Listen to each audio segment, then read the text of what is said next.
ponder these questions and more, we welcome the one, the only Taylor Twellman, our soccer savant. Taylor, for those of us not up to speed on Pulisic's status right now at Stamford Bridge over the last couple of months, where does he stand? Well, Jeremy, he's on the outside looking in with regards to consistently being named into the starting 11 from Frank Lampard. But I think there's been an overreaction surrounding Christian Pulisic and the struggles that he's had early on. This is the name of the game in Europe. When you're at one of the top 10 clubs in the world, top 15 clubs in the world, you've got to prove yourself day in and day out. And I think for a young kid still, and Christian Pulisic moving from Germany to England, getting situated, he's had a couple good moments. Last weekend, he came off the bench and had a good moment with an assist.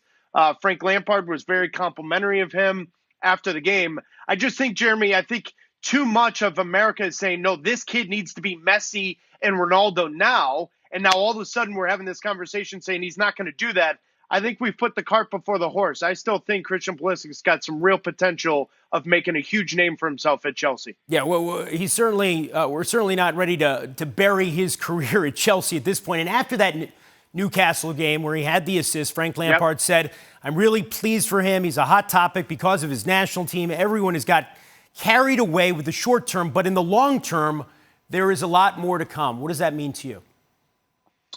For me, that means if Christian can find a way to fight through this, and this is some adversity for him, even though some people watching this will say, well, the real adversity was not going to the 2018 World Cup. I still think this is part of that byproduct of that. I still think he's going through himself. I mean, Jeremy, what were you and I doing at age 21, trying to find ourselves as not only as players, as people, however that equation may be, but for Christian and Frank Lampard of saying long-term, I think if Christian finds a way to fight through this and actually makes a name for him at Chelsea, my money's on Christian having one heck of a career and maybe even moving on to a bigger club than Chelsea. But you know, a lot of people who know the game, colleagues of ours, are saying he doesn't seem like the same guy he was in Germany. He doesn't have the same level of confidence. He's playing out of position on occasion.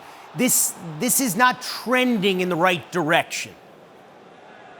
I would agree to a certain extent. I think some of us had high expectations, and in large part, you opened this segment with over $70 million was spent to bring him in. So for the American clientele, nobody has ever had an American player of that much money. So right away, the natural thinking is he's going in, he's going to start every single game. That's just not how it happens around the world.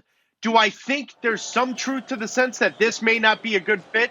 Yes. But for me to honestly look you into the camera right now and say, okay, I'm going to put my name on that right now, Jeremy, I don't think we're giving Christian enough credit. I don't think we're giving Frank Lampard enough credit. And I don't think we're giving Chelsea and where he's playing enough credit. I think if you and I are doing this hit 5-10 months from now, that may be a bigger conversation. Well, thank you very much for watching ESPN on YouTube. For more sports highlights and analysis, be sure to download the ESPN app. And for live streaming, premium content, and let's not forget as well, ESPN FC 7 days a week. Subscribe to ESPN Plus.